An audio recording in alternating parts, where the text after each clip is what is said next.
Philip Salvador nagtaka kung saan napunta ang kanilang boto.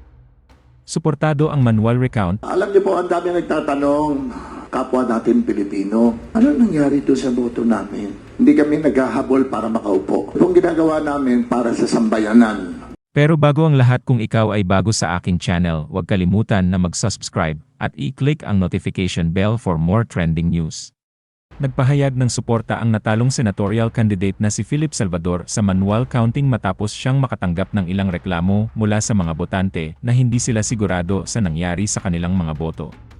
Sa isang panayam, hinimok ni Salvador ang Commission on Elections, COMELEC, na magpakita ng transparency sa pamamagitan ng manumanong pagbibilang ng mga resulta para sa 2025 midterm elections. Nakakuha si Salvador ng mahigit 10 milyon na boto na naglagay sa kanya sa ika-19 na pwesto sa mga kandidato sa pagkasenador. Matatandaang nanawagan din ng manual counting ang isa pang natalong senatorial candidate na si Pastor Apollo Quiboloy. Gayunman, sa pahayag na inilabas ng kampo ni Apollo Quiboloy, sinabi ng kanyang tagapagsalita na si Attorney Israelito Torreon ay nagpahayag ng kanyang pagnanais para sa isang manual recount. Gayunpaman, hindi pa nagtatapos ang laban para sa kanila.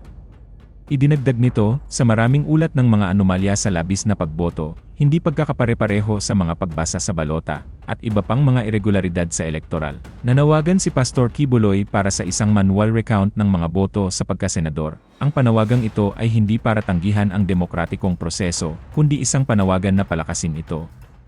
Nais nilang humingi ng hustisya at ituloy ang mga legal na paraan upang matiyak ang integridad ng bawat boto. Inamin ng COMELEC na wala silang budget para pondohan ang manual counting. Ayon kay COMELEC Chairman George Garcia, kailangang amyendahan ang automated election law para mas madali nilang mapagbigyan ang kahilingan para sa manual counting.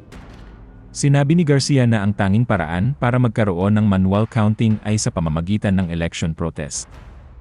Alam niyo po, ang dami nagtatanong, kapwa natin Pilipino, ano nangyari doon sa boto namin? Kami po hindi naghahangad, hindi kami naghahabol para makaupo. Ito pong ginagawa namin para sa sambayanan. Kailangan po malaman nila kung ano nangyari. Kasi alam niyo po, ako nag-akyat pa na naka-wheelchair na babae para makaboto siya doon sa amin sa Pasig. Binigay ko yung number ko, kung may problema, ganito. Nagtanong, ano nangyari sa boto namin? Paano ko masasagot yun? Ang makakasagot lang nun, ang COMELEC. Sila lang makakasagot. Wala ako sinasabing gumawa sila ng anomalya. Pero karapatan ng taong bayan na malaman kung ano talaga ang nangyari. Yung manual counting na sinasabi ng aking mga kasama, doon ako nakikinig. Dapat gawin nila yun. Ipakita nila na walang anomalya, walang tinatago. Hindi ho kami naghahangad ng mga upo, paulit-ulit namin sinasabi. Pero karapatan ng sambayan ng Pilipino na malaman kung ano ang katotohanan.